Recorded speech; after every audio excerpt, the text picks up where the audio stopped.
नमस्कार खवय्ये, ज्योतिष किचनमध्ये आपलं स्वागत आहे. तर आज हे बघताय ना, आपण काहीतरी नवीन एक पदार्थ बनवला आहे. एक असं डेझर्ट की ते घरातल्या सर्वांना नक्की आवडेल. एक वेगळी चव. तुम्ही असं म्हणू शकता की हे चीज केकपासून इन्स्पायर आहे म्हणून. तर नक्कीच. काहीतरी गोड खाऊशी वाटलं तर हा पदार्थ तुम्ही नक्की घरात बनवू शकता आणि याला काय आपण नाव देऊ शकतो हे कमेंटमध्ये मला नक्की सांगा. तर चला कसं बनवायचं आपण बघूया. तर इथे तुम्हाला जे आवडेल ते तुम्ही बिस्किट घेऊ शकता. मी इथे नाईसचं बिस्किट घेतलेलं आहे. 10 रुपयावाले 3 पॅकेट मी घेतलेले. ते तिन्ही आपण इथे वापरणार आहोत. मोठा घेतला तरीही चालेल आणि तुम्ही याच्याऐवजी पार्लेजी वापरलं तरीही चालेल. पार्लेजी बिस्किट वापरलं तरीही चालेल. तुम्हाला जे आवडेल ते बिस्किट तुम्ही इथे वापरू शकता. आता त्या बिस्किटाचा आपल्याला चुरा करून घ्यायचा आहे. तुम्ही मिक्सरच्या भांड्यामध्ये केला तरीही चालेल. ह्या प्रकारे आपल्याला त्याची पावडर बनवून घ्यायची आहे. तर हे बघा इथे दाखवल्याप्रमाणे असं आपल्याला पावडर त्याची करून घ्यायची आहे. बिस्किटांची पावडर आपण करून घेतलेली आहे. एका भांड्यात काढून घेणार आहोत आणि आपल्याला इथे बटरचा वापर करायचा आहे. रूम टेम्परेचरवर असलेलंच बटर आपल्याला इथे घ्यायचं आहे, जेणेकरून आपले जे बेस आहे, बिस्किटाचा जो बेस आपण बनवणार आहोत तो व्यवस्थित तयार होतो. तर इथे मी आता 10 ते 12 चमचे बटर अंदाजे वापरलेला आहे. जोपर्यंत हा बिस्किटाचा चुरा जो बनवला आहे तो मिळून येत नाही तोपर्यंत आपल्याला इथे हे बटर टाकायचं आहे. जास्तही वापरायचं नाही आहे. मुठीमध्ये जर घेतलं तर त्याची मूठ तयार झाली पाहिजे इतकं आपल्याला त्यामध्ये बटर टाकायचं आहे. तर हे बघा या प्रकारे मी 10 ते 12 चमचे इथे बटर वापरलेलं आहे. छोटे चमचे घेतलेले आहे, मोठा चमचा नाही वापरलेला. तर ह्या प्रकारे आपल्याला त्याचा बेस तयार करून घ्यायचा आहे. हाताच्या मुठीने आपण दाबल्यानंतर रोल तयार होईल इतपत आपल्याला बटर टाकायचं आहे. मी इथे ही रेसिपी बनवण्यासाठी या मोल्डचा वापर केलेला आहे. अलगद बिस्किटचा बेस यामधनं निघतो, त्यामुळे असं भांडं असलं तर एकदम पटकन रेसिपी होते ही आणि करायलाही सोपी असते. जर तुमच्याकडे नसेल तर ह्या प्रकारचे कागदी मोल्ड येतात, त्यामध्येही तुम्ही बनवू शकता.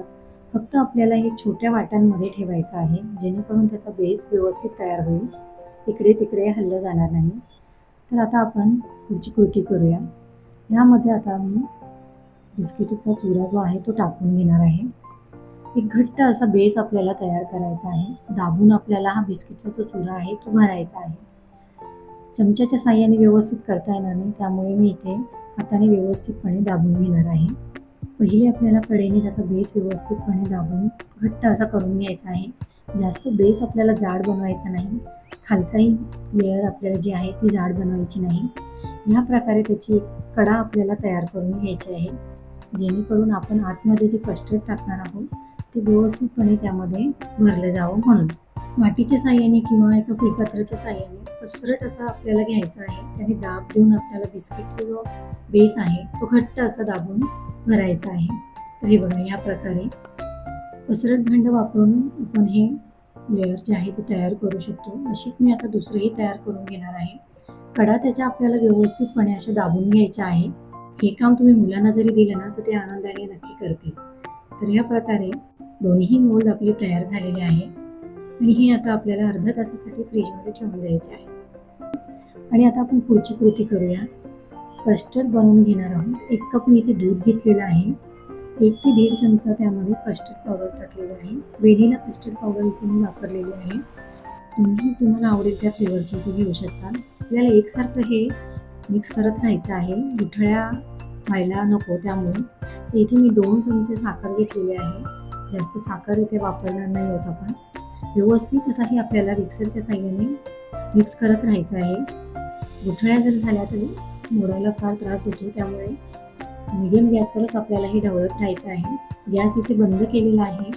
आता आपल्याला कन्सिस्टन्सी याची ह्या प्रकारे हवी आहे बघा, कारण थंड झाल्यानंतर हे आणखीन घट्ट होणार, तर त्यामुळे आपल्याला इतपतच शिजवायचं आहे. बनवताना जर तुमच्याकडनं थोडंसं जर घट्ट झालं तर तुम्ही इथे अजून थोडंसं दूध वापरलं तरीही चालेल. आता हे बनवलेलं कस्टर्ड आपल्याला थंड करून घ्यायचं आहे. हे फ्रीजमध्ये आपण ठेवणार नाही आहोत. आपल्याला रूम टेम्परेचरवरच हे थंड करून घ्यायचं आहे आणि सतत ढवळत राहायचं आहे, जेणेकरून त्याला वरती असं साय आली नाही पाहिजे. एकसारखं आपल्याला ते ढवळून घ्यायचं आहे. हे बघा या प्रकारे थंड झालेलं आहे. बेसही आपल्या बिस्किटाचा तयार झालेला आहे. त्यामध्ये आता आपण हे कस्टर्ड जे आहे ते भरून घेणार आहोत. तर हे बघा या पद्धतीने एकदम साधी सोपी रेसिपी, मुलंही करतील अशी रेसिपी आहे. नक्की करून बघा. या कस्टर्डमध्ये तुम्ही जर मँगो पल्प टाकला तरीही चालेल, त्यामुळे ही चव त्याची आणखीनच वाढेल, खूप सुंदर लागते. तर आता यावर आपल्याला फ्रूट टाकून घ्यायचे आहे. जे तुमच्याकडे अवेलेबल असतील ते फ्रूट तुम्ही इथे वापरू शकता. सध्या माझ्याकडे आंबे, डाळिंब आणि द्राक्ष होते, त्यामुळे मी तेच इथे वापरलेले आहे. तर आता यावर आंब्याचे काप टाकून झाल्यानंतर आपण डाळिंब टाकून घेणार आहोत. तुमच्याकडे जे अवेलेबल असेल ते फ्रूट तुम्ही इथे वापरू शकता. आता इथे मी कलरफुल स्प्रिंकलर घेतलेले आहेत. मुलांना आवडतात म्हणून मी थोडेसे यावर टाकलेले आहे. तुम्ही नाही वापरले तरीही चालतील. तसंही हे अप्रतिम दिसतं.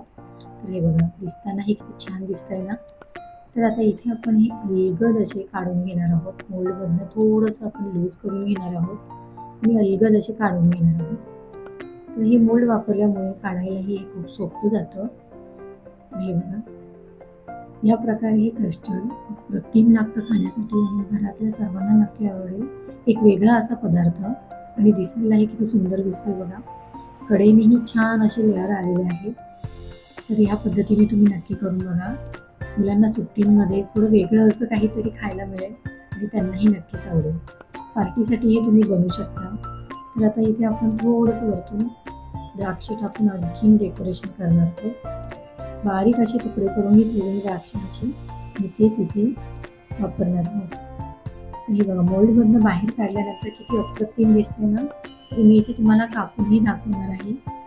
अलगद असं आपण सुरीने कापून घेणार आहोत. आणि हे बघा, आता तुम्हाला मी दाखवणार आहे कसं दिसतंय ते. अप्रतिम असं आणि तसंच चवीलाही सुंदर असं लागतं. तर तुम्हाला मी कागदी मोल्डमधलंही दाखवणार आहे, तेही मी 1-2 बनवलेले.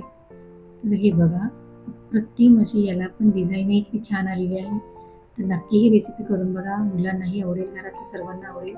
आणि माझी रेसिपी आवडल्यास लाईक, शेअर, सबस्क्राईब नक्की करा. धन्यवाद.